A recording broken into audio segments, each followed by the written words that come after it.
Bon, eh bien d'abord bonjour. Mon épouse et moi étions tous les deux croyants à notre manière, puisque nous croyions à l'époque à Dieu, ne sachant pas la différence qui existait entre croire à Dieu et croire en Dieu. Et puis, un beau jour, nous nous sommes retrouvés en vacances dans le sud Finistère, en famille. Il faisait un temps magnifique. Moi, j'ai dit à ma femme et aux enfants, restez, je passerai vous reprendre, moi, en fin de semaine, parce que moi, il me fallait reprendre le travail. Et en cours d'arriver chez moi, déjà, je suis arrivé dans une maison que nous venions de construire, nous étions dans les plâtres. Je me suis retrouvé tout seul dans cette maison, je me suis dit, mais tu crois que c'est ça la vie? Tu vas courir, tu as une maison maintenant, elle n'est pas payée, mais enfin, peu importe. Tu vas courir après quoi maintenant? Tu crois que c'est ça la vie? Bon. Et puis, j'ai dit, bon, il n'y avait rien du tout à la maison. J'ai dit, je vais aller au restaurant. Et je suis allé au restaurant, c'était l'été, le restaurant était complet. Le patron me dit, écoutez, je suis ennuyé, mais je n'ai pas de place pour vous, à moins que, est-ce que vous souhaiteriez, vous accepteriez de vous trouver à la table d'un couple avec un jeune enfant? Je dis, moi, ça m'est égal, si eux, ça leur convient, pourquoi pas? Bon, ils demandent à ce couple dit, il n'y a aucun problème, et j'arrive à leur table, et puis je leur fais part de ma réflexion. J'ai dit, comment se fait-il qu'une belle machine comme l'homme n'est pas un mode d'emploi? Mais il me dit, mais monsieur, ce mode d'emploi, il existe. C'est la parole de Dieu. La parole de Dieu, qu'est-ce que c'est la parole de Dieu? Si vous prenez la Bible, vous verrez que Dieu a tout prévu pour le bonheur de l'homme. Ah, j'ai dit, c'est ça. Et moi, entre parenthèses, j'étais dans la sécurité incendie et j'avais comme quantité de clients, j'avais comme clients, entre autres, différentes congrégations. Et le soir, je disais à mon épouse, en voilà encore un qui a voulu me fourguer la Bible. et bref, mais le Seigneur, dès l'instant où l'on se pose des questions, ça ne va jamais bien loin. À partir du moment où je me suis dit, la Bible, c'est la parole de Dieu, il me faut la travailler. Quand je suis allé chercher mon épouse, elle m'a trouvé, rien que le fait de commencer à me pencher sur la parole de Dieu, elle a trouvé un changement en moi. Elle dit, qu'est-ce qui se passe chez toi? J'ai dit, écoute, je crois avoir trouvé le guide de vie. Et on dit, ça c'est nouveau, ça. Bon. Et puis bon, elle s'est montrée tolérante et tout. Et moi, j'ai cherché alors dans différentes congrégations vers lesquelles me tourner. Et puis, le Seigneur dirige les choses, comme je disais tout à l'heure, parce que une église adventiste une nouvelle église se trouvait construite à Rennes, et il fallait l'équiper sur le plan sécurité incendie. Le pasteur de l'époque a demandé à mon patron de venir faire l'étude de risque. Et mon patron était un homme qui buvait énormément, et le pasteur lui avait dit, surtout, vous me donnez rendez-vous tel jour à telle heure, mais je compte sur votre parole. Oui, bien sûr. Le jour J à l'heure H, comme par hasard, moi je me trouve à passer au bureau. La secrétaire me dit, écoutez, monsieur, il y a le pasteur de l'église adventiste qui est très ennuyé parce qu'il attend monsieur l'oncle, et puis monsieur l'oncle, il est au bistrot comme d'habitude. Vous voulez pas y aller, vous? Je dis, si, je vais y aller.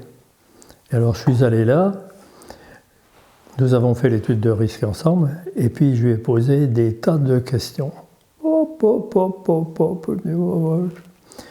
peux pas répondre à toutes vos questions comme ça. Si vous voulez, on se voit, vous venez une fois par semaine ici, si vous voulez, on se voit une fois par semaine à Rennes, vous poserez votre première question, vous poserez à toutes les questions que vous me poserez, c'est pas moi qui répondrai, c'est la parole de Dieu qui répondra. Et les choses se sont faites ainsi. Et c'est très intéressant ça. J'ai demandé au pasteur, me donnez-vous l'autorisation d'enregistrer? Alors j'avais un cassettophone, je l'ai enregistré, et puis je passais ça le soir à mon épouse, qui écoutait en repassant, et elle me dit, dis donc, mais c'est intéressant ça, c'est incroyable ça. Ben, moi je croyais connaître, parce que mon épouse ayant été élevée à l'église catholique, elle a fréquenté une école catholique, les écharpes lui sont tombées des yeux et elle a dit mais c'est incroyable. Et alors, cerise sur le gâteau en plus, elle a découvert que non seulement Dieu s'adressait à nous, mais qu'en plus il nous donnait des conseils de santé. Et la santé était un point qui l'intéressait beaucoup. Qui fut donc, alors le pasteur a dit mais j'aimerais bien voir ce pasteur. Alors il est venu à la maison. Et puis, bon, nous avons parlé et il nous a proposé de faire une étude avec elle le sabbat après-midi. Alors, elle dit, mon épouse lui dit, bah non, parce que le samedi après-midi, voilà, c'est un jour de course, c'est pas possible pour moi, je suis très prise ce jour-là. Il n'en a rien dit. Il a marché avec elle comme elle fonctionnait, se disant, ben, au fur et à mesure qu'elle découvrira, elle changera. Et c'est ce qui s'est produit. Et en 1973, tous les deux avons fait le choix de nous faire baptiser et de nous engager non seulement à marcher avec le Seigneur, mais aussi à le faire connaître, comme il s'était arrangé pour nous faire connaître sa personne. Et donc c'est ainsi que les choses se sont produites.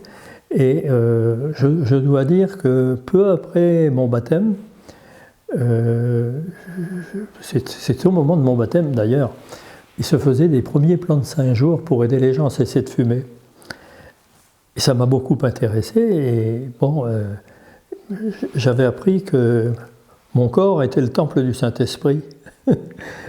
Et que, ben, naturellement, en principe, un chrétien ne devrait pas fumer, nuire à son organisme, nuire à sa santé. Pour la première fois, j'ai marché par la foi, et j'avais une cartouche de cigarettes toute neuve, je fumais mon paquet de cigarettes par jour, mon paquet de gitane. J'ai dit, bon, si je donne les cigarettes, je vais faire du mal à quelqu'un, je mets le feu dedans. J'ai brûlé ma cartouche de cigarette, et puis j'ai dit, c'est fini maintenant, je ne fumerai plus, avec ton aide, Seigneur. Ça a été radical. J'ai ensuite fait des plans de 5 jours avec d'autres amis de l'Église, et j'ai vu combien beaucoup de gens galéraient pour arriver à cesser de fumer. Simplement par la foi, je veux dire merci Seigneur, parce que les choses se sont arrangées. Voilà comment les choses se sont produites, et je dois dire aussi que non seulement Dieu souhaite que nous adhérions, que nous marchions avec lui en fonction du baptême tel qu'il le conçoit lui-même, c'est-à-dire non pas un baptême, j'ai aussi été baptisé en tant qu'enfant, mais ce n'est pas moi qui me suis engagé, ce sont mes parents qui se sont engagés pour moi.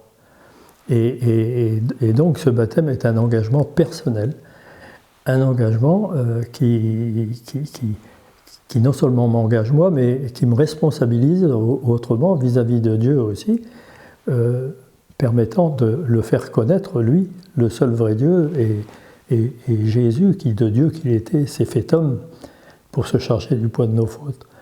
Donc, à l'heure actuelle, j'ai réalisé aussi, et comme beaucoup d'adventistes, que nous sommes chargés d'un message important, qui est le message des 3 anges, qui met l'accent sur un Dieu créateur, un Dieu sauveur, et qui met l'accent aussi sur ce qui est advenu des 10 commandements de Dieu, qui au fil des temps ont été modifiés et ont égaré beaucoup de personnes. Et Dieu termine son message en disant, en invitant son peuple, en lui disant « Sortez de Babylone, qui ? Mon peuple ». Donc le peuple de Dieu, il est partout. Et il invite tous ses enfants à se tourner vers lui, et vers lui seul, non pas à se laisser conduire par les uns ou par les autres, parce que nous avons tous agi ainsi dans notre jeunesse. Nous avons tous fait l'expérience de donner une phrase à une personne qu'elle devait reproduire à d'autres, et si nous allions voir la 20e personne à laquelle cette phrase avait été communiquée, elle était complètement déformée. Et le christianisme, à l'heure actuelle, c'est ça aussi. Il est composé de quantités de gens sincères, mais sincèrement égarés par des gens, des théologiens qui eux-mêmes ne sont pas d'accord entre eux, qui retirent une partie de ce qu'ils ont appris pour rajouter autre chose en fonction de leur personnalité, et de ce fait, c'est la bouteille à encre. Si tu devais dire la différence entre un Michel qui ne connaît pas Dieu et qui ne suit pas Dieu, et un Michel qui suit Dieu et qui connaît Dieu et qui aime Dieu, quels seraient les points qui te viennent spontanément à l'esprit comme ça? C'est difficile. Tout ceci, ça a été un cheminement. Ceci ne s'est pas fait du jour au lendemain. Ceci s'est fait progressivement. La foi, c'est comme ça. Il est rare qu'il y ait des personnes qui, du jour au lendemain, changent du tout au tout leur façon de faire. La grosse différence, c'est que je ne visais... Voilà la grosse différence en ce qui me concerne. C'est que, voyant toutes ces religions qui n'étaient d'ailleurs pas d'accord entre elles, moi je me suis dit, il n'y a qu'une chose de vrai, c'est que c'est le matérialisme. Avec le matérialisme, je serai heureux. Et le matérialisme, finalement, à travers ce matérialisme, j'ai senti qu'il y avait un manque sérieux. Et que le bonheur, que Dieu avait tout prévu pour le bonheur de ses enfants, et que c'était pas, qu'il ne faisait lui aucune différence entre les uns ou les autres. Et ce qui m'a aussi beaucoup touché, c'est que de Dieu qu'il était, Jésus s'est fait homme, et homme dans les conditions les plus humbles. Et il est né dans les conditions les plus humbles pour se mettre à la portée de tout le monde. Il s'est chargé du poids de nos péchés. Lui seul, qui n'a jamais péché, s'est chargé du poids de nos fautes, et nous aspirons à l'éternité avec lui lorsqu'il reviendra. Est-ce que tu dirais que Dieu a comblé un manque profond qu'il y avait dans ta vie? Ah oui, c'est sûr. C'est sûr. C'était au départ un manque de connaissance et un manque d'idéal. Et quand on voit le peuple de Dieu au fil des temps, quand on lit la Bible, nous voyons que le peuple de Dieu marche avec lui, nous ferons Seigneur, nous ferons. Et puis avec le temps. Et puis au bout d'un moment, alors Dieu, dans sa patience, se trouve obligé finalement de sanctionner, et le peuple revient à lui. Parce que le peuple est toujours conscient qu'il est nécessaire, qu'il a un Dieu d'amour avec lequel il ne peut être qu'heureux. Et tu l'as vécu comme ça alors, hein? Ouais. Tu as grandi, tu as cheminé avec Dieu, voilà. Progressivement, et voilà. C'est devenu ton idéal. Oui. Et mon épouse, pareil, ça aussi, ça a été un miracle de Dieu que mon épouse accepte le baptême en même temps que moi. Ça, c'est quelque chose de formidable aussi, parce que deux couples qui sont dissolus ne s'entendent pas de ce fait. Ça, c'est quelque chose. Je dois dire aussi une chose qui est très importante, c'est que j'ai eu le malheur de perdre mon épouse il y a quelques mois, mais elle était consciente de ce qu'était la mort, contrairement à ce que beaucoup de gens ignorent. Beaucoup de gens vous disent, quand vous parlez de la mort, vous disent, mais on a vu beaucoup de gens partir, mais on n'en a jamais vu revenir, pour nous dire.